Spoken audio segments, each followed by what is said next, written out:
ನಮಸ್ಕಾರ ಎಲ್ಲರಿಗೂ. ಇಂದು ನಾನು ನಿಮಗೆ ಸೆರಾಕೇರ್ EMS ವೈಬ್ರೇಷನ್ ಪ್ಲೇಟ್ ಅನ್ನು ಹೇಗೆ ಬಳಸುವುದು ಎಂದು ತೋರಿಸಲಿದ್ದೇನೆ. ಇದು ಸ್ನಾಯುಗಳ ವಿಶ್ರಾಂತಿ, ನೋವು ನಿವಾರಣೆ, ಉತ್ತಮ ರಕ್ತ ಪರಿಚಲನೆ ಮತ್ತು ದೇಹದ ಟೋನಿಂಗ್ಗಾಗಿ ಸರಳ ಮತ್ತು ಶಕ್ತಿಯುತ ಸಾಧನವಾಗಿದೆ. ಇದನ್ನು ಹೇಗೆ ಬಳಸುವುದು ಮತ್ತು ನೀವು ಪ್ರಯತ್ನಿಸಬಹುದಾದ ವಿವಿಧ ಭಂಗಿಗಳನ್ನು ನೋಡೋಣ. ಸೆರಾಕೇರ್ನ ಈ ವೈಬ್ರೇಷನ್ ಪ್ಲೇಟ್ 3 ಮುಖ್ಯ ಕಾರ್ಯಗಳನ್ನು ಹೊಂದಿದೆ: EMS, ವೇವ್ ಮತ್ತು ಆಟೋ. ನೀವು ರಿಮೋಟ್ ಬಳಸಿ ವೇಗ, ಮಟ್ಟ ಮತ್ತು ಸಮಯವನ್ನು ನಿಯಂತ್ರಿಸಬಹುದು. ವೈಬ್ರೇಷನ್ ಸ್ನಾಯುಗಳ ಚಟುವಟಿಕೆಯನ್ನು ಹೆಚ್ಚಿಸುತ್ತದೆ ಮತ್ತು EMS ಇನ್ನೂ ಆಳವಾದ ಉತ್ತೇಜನವನ್ನು ನೀಡುತ್ತದೆ. ಇದು ಬಿಗಿತ, ನೋವು ಮತ್ತು ಕೊಬ್ಬು ಕರಗಿಸುವಿಕೆಗೆ ಸಹಾಯ ಮಾಡುತ್ತದೆ. ಸೆರಾಕೇರ್ನ EMS ವೈಬ್ರೇಷನ್ ಪ್ಲೇಟ್ ಅನ್ನು ಬಳಸುವ ವಿವಿಧ ಭಂಗಿಗಳು ಮತ್ತು ಅವುಗಳ ಪ್ರಯೋಜನಗಳು.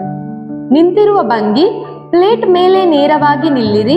ಇದು ಪೂರ್ಣ ದೇಹದ ವೈಬ್ರೇಷನ್, ಮೆಟಬಾಲಿಸಂ ಮತ್ತು ಕೊಬ್ಬು ಕರಗಿಸುವಿಕೆಗೆ ಸಹಾಯ ಮಾಡುತ್ತದೆ. ಕುಳಿತು ಪಾದಗಳನ್ನು ಪ್ಲೇಟ್ ಮೇಲೆ ಇಡುವುದು: ಕುರ್ಚಿಯ ಮೇಲೆ ಕುಳಿತು ನಿಮ್ಮ ಪಾದಗಳನ್ನು ಪ್ಲೇಟ್ ಮೇಲೆ ಇರಿಸಿ. ಮೊಣಕಾಲಿನ ಬಿಗಿತ, ಕಾಲು ನೋವು ಮತ್ತು ರಕ್ತ ಪರಿಚಲನೆಯನ್ನು ಸುಧಾರಿಸಲು ಇದು ಉತ್ತಮವಾಗಿದೆ. ಸ್ವಲ್ಪ ಕುಳಿತುಕೊಳ್ಳುವ ಭಂಗಿ: ನಿಮ್ಮ ಮೊಣಗಾಲುಗಳನ್ನು ಸ್ವಲ್ಪ ಬಗ್ಗಿಸಿ. ಇದು ತೊಡೆಗಳು, ಸೊಂಟ ಮತ್ತು ಕೆಳ ಹೊಟ್ಟೆಯ ಮೇಲೆ ವೈಬ್ರೇಷನ್ನ ಪ್ರಭಾವವನ್ನು ಹೆಚ್ಚಿಸುತ್ತದೆ. ಕೈಗಳನ್ನು ಪ್ಲೇಟ್ ಮೇಲೆ ಇಡುವುದು: ನಿಮ್ಮ ಕೈಗಳನ್ನು ಪ್ಲೇಟ್ ಮೇಲೆ ಇರಿಸಿ. ಇದು ಭುಜದ ಬಿಗಿತ, ಮಣಿಕಟ್ಟಿನ ನೋವು ಮತ್ತು ತೋಳುಗಳನ್ನು ಬಲಪಡಿಸಲು ಸಹಾಯ ಮಾಡುತ್ತದೆ. ಕರುಗಳನ್ನು ಇಡುವುದು: ಕುಳಿತು ನಿಮ್ಮ ಕರುಗಳನ್ನು ಪ್ಲೇಟ್ ಮೇಲೆ ಇರಿಸಿ.